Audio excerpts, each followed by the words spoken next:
Hello, I'm Portia Parker Griffin, and I want to welcome you to the Career 101 podcast, a place for ambitious professionals and seasoned executives who want an edge in their career. We're talking about all of the things you were never taught or told when it comes to career growth, development, and change.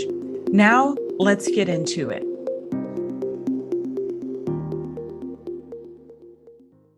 Today, we are talking about Human Resources 101.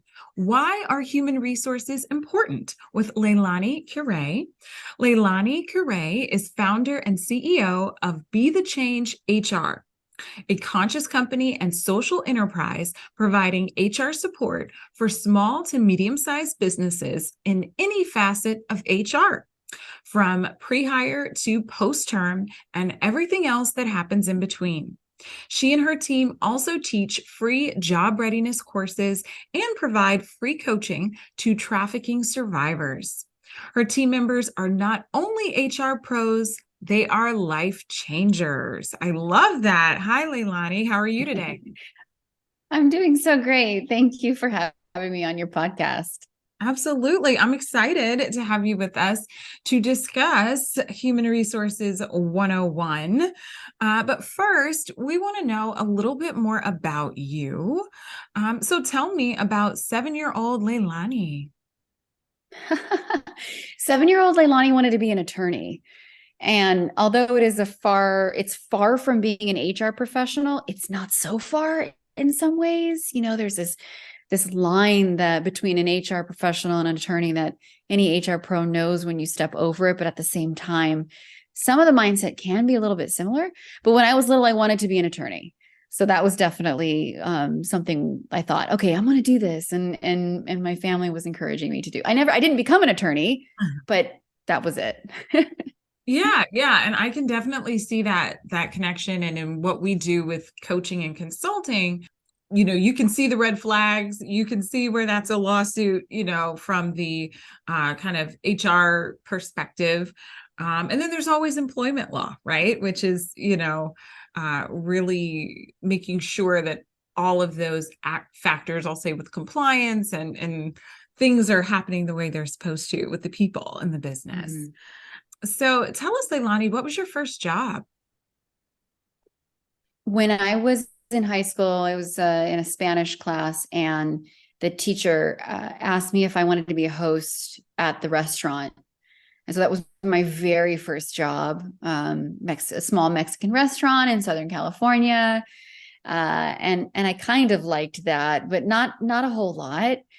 Where my career really comes into play is my second job. Mm-hmm. So my second job was the next door neighbor who owned a construction company and wanted to know if I wanted to work after school in the office. And I was like, I don't want to work in food service anymore. I want to do this thing. And so after school, a couple of days a week, I would go to this construction office and help with the accounting and the payroll. And therein starts the, you know, sort of soiree into human resources, with the entry point being payroll for a construction company. So that one was the one where I was like, okay, I didn't know it at the time. Of course I didn't know it. I just I say I grew up HR. I just fell into it and always kept a role in HR. Very cool. Very cool. So you were getting a lot of business experience early on, you know, being in the office and dealing with payroll. I think a lot of aspects that business owners, you know, when they become a business owner, they don't even think about. You already had all of that background. So that's great. On top of that, there was a CPA that would pay me $20 cash under the table. This is in the 90s. That's a lot of money, but he would pay me cash to enter in information to QuickBooks for taxes. Mm-hmm. And so between those two, here's how it starts. My mom was like, I wanted more clothes than I had. And I only had a $200 budget every year for my clothes for the entire year. And so I was like, well, she's like, get a job. And I was like, fine. So this is why I got a job, because I wanted to have more money to do the things I want to do, which at the time was shopping. Mm-hmm. Maybe not a whole lot has changed since then. I still really love shopping, but being able to have jobs like that, where I had no idea what type of skill I was learning so early on, But from bookkeeping to taxes to payroll, it was just the start of my career. Now, fast forward, when I started the business, I went back to that same person and said, hey, can you do my books? Because he had a bookkeeping company all these years later. And he says to me, no, you need to do it yourself. And I know you know how to do it. And I was like, no, that's true. Because all these years, part of the foundation of my career was, working in QuickBooks. So very helpful. Yeah. Not exciting, but very helpful. Yeah. Yeah. And that's that whole full circle moment. So tell us, LeiLani, about some highlights or pivotal moments in your career before you started your business. Yeah, that would be, I feel like the true entrepreneurial journey that I've started businesses before this. And there's a bit of a timeline in my 20s. By the time I got to college, I was running payroll, multi-state organization on that old system called Kronos, and thousands of employees. And, when I was finished with that, I was starting to work mainly in human resources departments of one very early on. It was never in, going into a larger organization that had a large HR department. It was like, well, I did payroll. And some of you folks out there know, if you're in accounting and payroll, it's a natural like pull to human resources because they'll ask you the questions. That's the problem. The paychecks questions become the HR questions. And it was a natural draw into that. So I was always in an organization that was a department of one. And everyone knows when you're thrown into a situation like that, you learn really quickly how to do something because you're the only one. And so by the time I was 25, I thought it was a great idea to start my first HR consulting firm. I called it LHR Solutions. I didn't tell anyone at the time that I named it after Elle Woods in Legally Blonde. I thought it was super cute. I loved the story. And I had that business for about 9 months and then it failed. And then during that time, and this is such an integral part of like my life story and why I have a social impact organization. During that time, and I won't go into the gory details, but for a handful of years, hit rock bottom and it was a very dark place. So when I came out of that and I knew I was emotionally and mentally and financially healthy enough of this climb out of this hole, I knew I'm going to help people who've been in similar situations to me find healthy, gainful employment. So in my late 20s, I ended up doing job readiness, workplace readiness, nonprofit work through nonprofits in Southern California called Working Wardrobes and WHW. And what those orgs do is prepare someone to enter into the workforce by teaching them how to search for a job, how to write a resume. And as an HR professional, it was a natural step for me to coach that. I mean, that stuff is like, super, super easy. So these pieces of starting my first business, having a really dark, difficult time, climbing my way out of that, having it be the service that I give the world of helping mainly women find healthy, gainful employment through those types of skills, was really like markers in my career. I continue to climb the corporate ladder and I continue to head down the path of a human resources professional turned executive. And then one day I woke up, I had a bad year, wasn't my worst, but I had a bad year. And I thought, why am I doing this for other people? This means human resources, like giving my blood, sweat, and tears to other organizations that aren't value aligned. And why do I have to beg and feel guilty about wanting to do my volunteerism? And so that was the birth of Be the Change HR, doing human resources and philanthropy really under one roof so I could live out my purpose of those two specific things. Wow. You've got a very powerful story, LeiLani, which I'm sure you know. One similarity that we have is I started this business at 25 as well. So I was another crazy 25-year-old thinking, you know what, I'm going to do this business thing. And it's just nice to see that natural progression in your career, which it sounds like back full circle to kind of where you are now. When you think about human resources, we hear that you've kind of been in it forever, it sounds like, but yeah.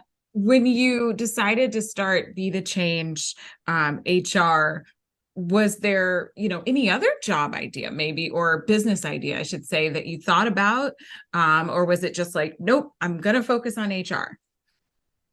It's almost always been human resources. There was a small period of time, late 20s, early 30s, I thought maybe I wanted to do PR or interior design. But it was one of those like, do I want to continue a career in this, or should I explore other things? And the answer was like very quickly, no. I really enjoyed human resources, and I've been lucky enough to have this career long enough to see the progression of it. Right. When I started, it was a personnel department. That's Yeah. what we called it, and it was a cost center, and it was a burden, and it was all these things. And if we fast forward to today, and thank goodness it's becoming an integral piece of the business, a business partner, someone with the seat at the C-suite level, because the humans we have in our businesses are so important, and they're a whole person, and they should be taken care of, not just an employee in an organization. And so I'm very fortunate to always have been in this career. And I've got to see it really evolve into something better than it has been in the past. Yeah. Yeah. I love how you kind of made that connection, and you're right. It used to be the personnel department, and now it's HR, or even some companies call it the people department, just so much. And people really seeing the value in HR, to your point, and then the strategic value of it, like you're mentioning at the executive level, and like strategic human capital management and what that looks like. So how would you describe a typical HR department, LeiLani? It depends on, what the organization looks like, of course, but I'll start with when you have an HR department of one, right? There's always some point, we like these magic numbers. So every, one HR professional to every 50, or maybe 1 to 100. When we get higher than that, I hear that there's no human resource. I'm like, somebody's doing it. Like, there's no way nobody's doing this.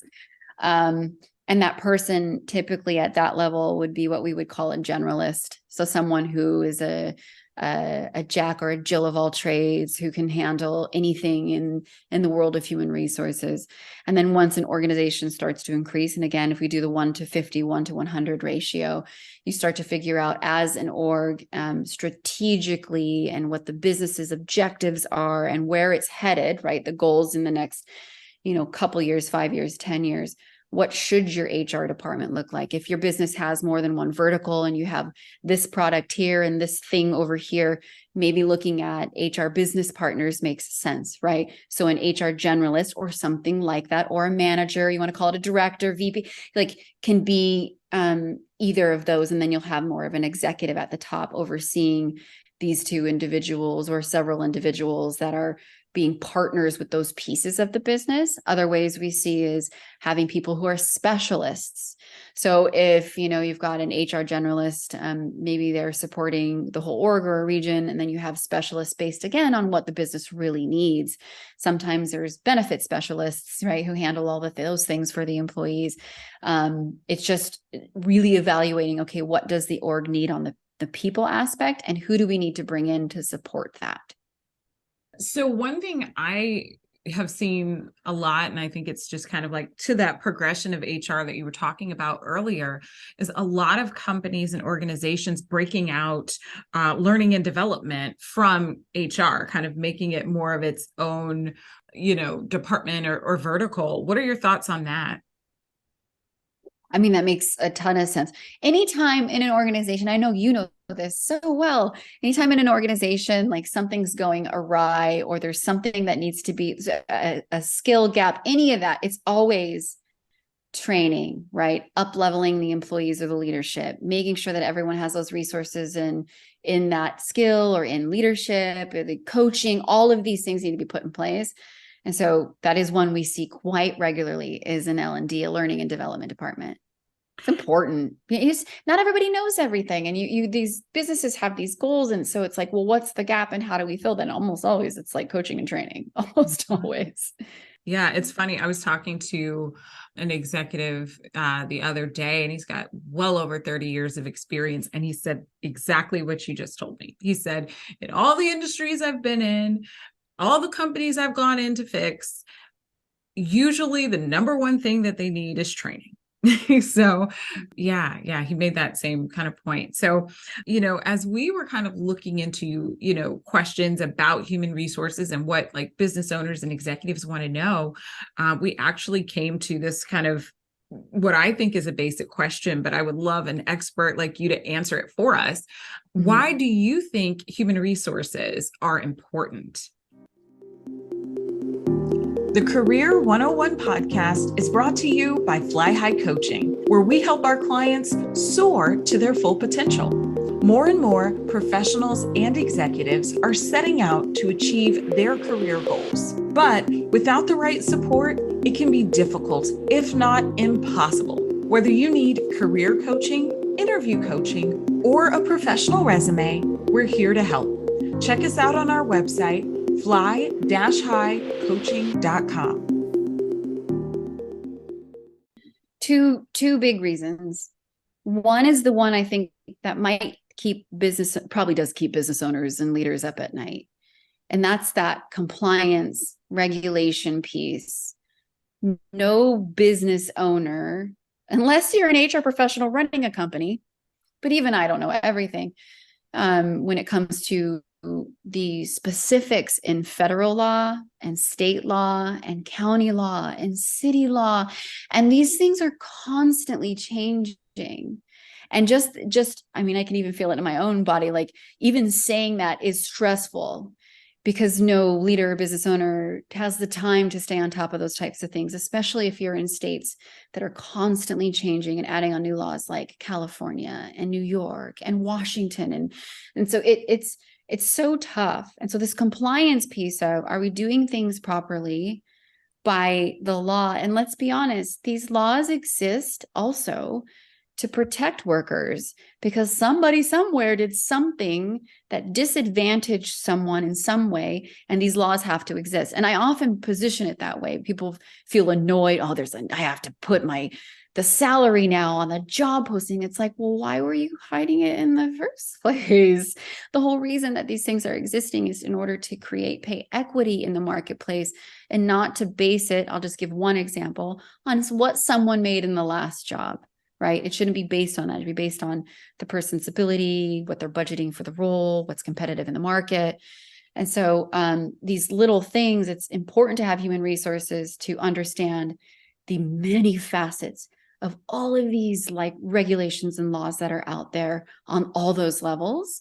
And then the other piece is the strategy, right? Aside from the law, we've got the strategy, and I'll make a big umbrella. How do we create a happy, healthy workforce, right? And that translates to so many different things. How do we make sure we take care of a whole person in our organization and make it a great working environment and make sure they're engaged? And yes, this translates to, higher productivity, lower turnover, the things that will make and save companies save money and profits, but it's not the first reason, right? You don't do it because you're trying to make more money. You do it because it's the right thing to do. And so these strategies will come into play in the entire employee life cycle, from being an employer of choice and what that might mean for your organization. And are you there? Do you have some gaps? Do you have a lot of work to do? Do you need everybody in leadership to be with a coach and a therapist because it's that bad? You know what I mean? Like there's all these things. And then into the life cycle of how do you reward your employees and how do you take care of them even at exit, and all of these strategies that will go into play. And so human resources, a great HR professional can do both and balance both and make sure that they're both at the forefront in taking care of an organization and its people. I love that. I love that. The compliance and regulation part, and then also the strategy part of, dealing with the people in your workforce. So LeiLani, from your perspective, what are some of the biggest challenges you've seen business owners and executives have with human resources in their companies? Ooh, well, we just look at the last handful of years and everything that's been happening, right? The news, right? It's all over the news. HR people are tired. I mean, we all are. Let's be honest. We all are. There's so much going on in the world, stuff that indirectly has to do with businesses. It breaks the heart to be honest. It's a lot. And so, HR professionals are at the forefront of that.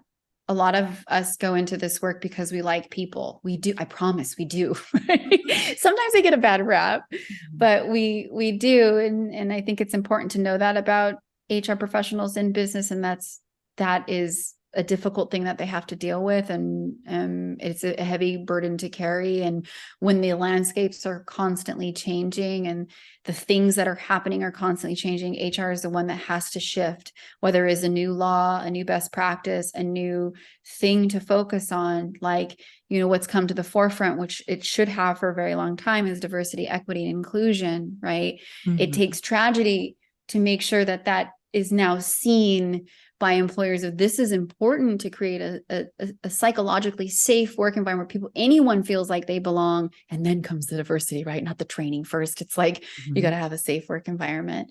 So I think that really speaks to it. Yeah. So what are some tips that you would give a business owner or an executive if they wanted to enhance their HR department?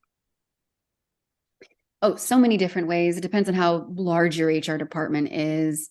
If you don't have a human resources professional and you need one, but you don't need that full-time person, it's really helpful to go to a consulting firm that can help you on a light level of evaluating where your HR is, both compliance and strategy today, and what gaps you might have, and what you're doing great is also important. Make sure that they praise you as well for all the stuff you've done well, but really getting an idea when you're a smaller business, okay, what do I need, and what am I doing well in order to make it to that next step?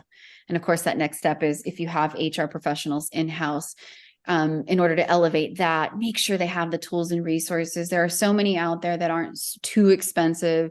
Professional associations like SHRM or PIRA, subscriptions to things that will be less expensive than hiring an employment attorney that they can go get their answers from. But elevating the HR staff with that, and training and anything that they need to be a better HR department. And then finally, as an executive, as a leader, as a business owner, really having that supportive mindset in general of human resources. I would challenge anyone who heard the word HR and went, ugh, to challenge them to really look at it for what I'm saying, and for how it really does help a business, and changing the viewpoint, which most people love HR, but there's just always every once in a while people are like, oh no, HR's here, right? Changing that mindset to support the people that you have in your organization that are holding up the humans that you have. Yeah. I mean, just a lot of great points that you made there, LeiLani. One thing I see when we go into organizations, and I'm sure you've probably seen this as well. So we go in and we're talking about, talent development, coaching, consulting, training, around, what I call the people problems. And sometimes people, generally some executives think, that's the soft skills, the hand holding kind of stuff, and they do sometimes think of those aspects in HR as just like a cost center, checking that checkbox. So I really liked what you said about really being supportive of HR. If you in your work come across an executive or a business owner who kind of has some of those thoughts, how do you approach it with them? Oh, this is managing up and understanding your leader and figuring out the why behind that. Very early on in my career as a human resources professional, there were two things I had to learn. One of them was, not everything is black and white. Not everything is yes, you can, no, you cannot. There's so much gray area. And leaders and business owners like to hear that, instead of it being like, no, you'll get sued if you do that. It's like, don't take that mindset. And I'm talking about the HR person. It's, of course, our leaders need to work on being the best leader they can be, but there's a way for us to manage up. And that's one way. The other is, we are talking to leaders and business owners. So let's talk what they care about. Not 100%. I'm not saying it's all about the money, But I mean, I'm saying, if you can go to them with these new programs and project an ROI, right? Or bring them metrics with numbers behind it. If we implement this program, I project we will reduce turnover by 10%. And here's what that projection is, because you can find those numbers easily on the internet, how you figure out how much it costs in turnover, and present that to the team to show value in that business mindset, which also will help the HR professional continue to develop a skill outside of what we're normally used to doing in human resources. And then leaders just need to work on being the best leader that they can be to support those in HR. Yeah, great. So another question for you, LeiLani, what do you think is the connection between human resources and company culture? Yeah. Company culture always exists, right? It's always there. Human resources, if it's not already something that leadership in the business is focusing on, it's really part of what they should be doing to identify and evaluate where the culture is at this point in time and where they want it to be.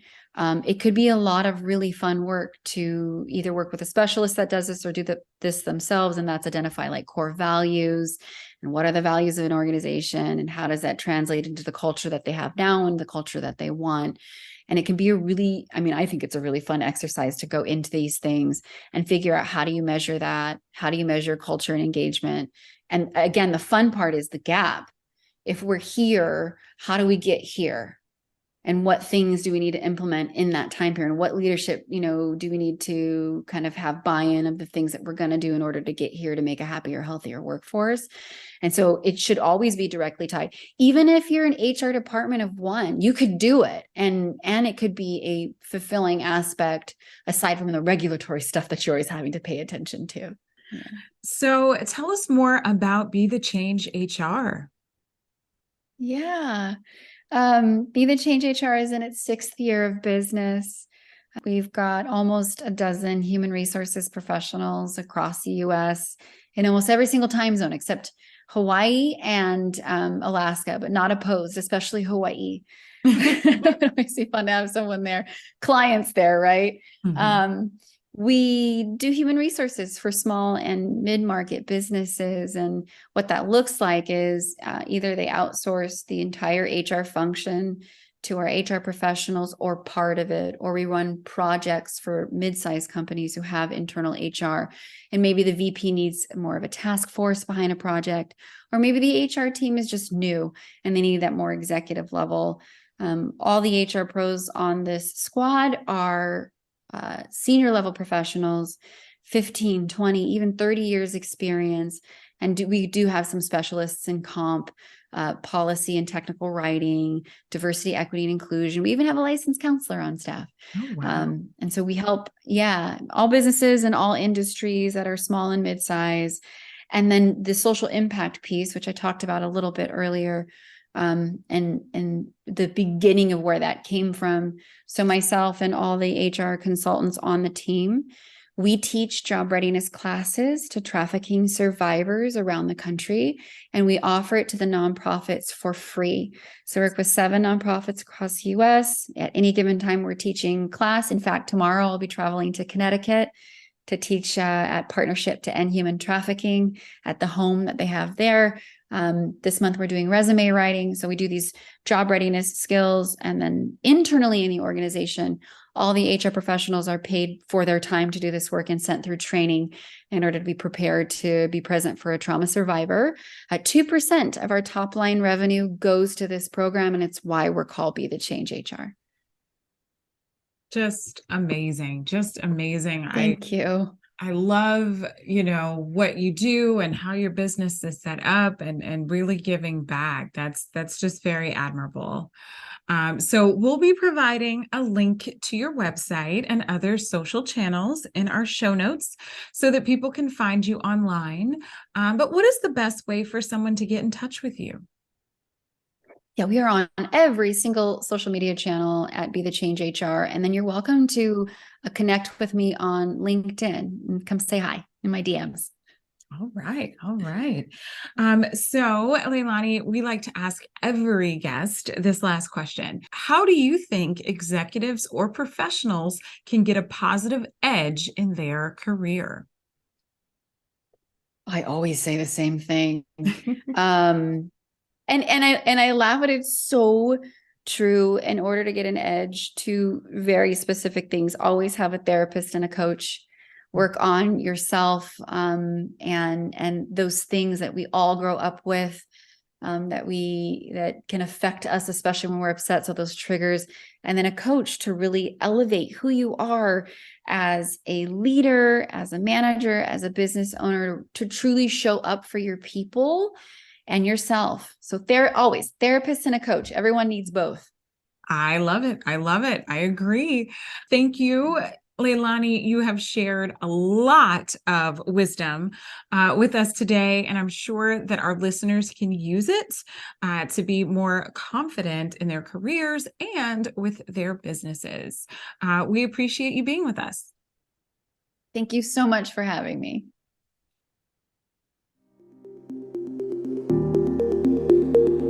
This episode was brought to you by the Bravebird Career Alliance, the go-to membership designed for seasoned executives and ambitious professionals with everything you need for career planning, strategy, training, and support. Thank you again for listening to the Career 101 podcast. I hope you have at least one key takeaway that you can use in your own career. If you enjoyed hanging out with us, please rate, subscribe, and share this podcast. Until next time, here's to your success.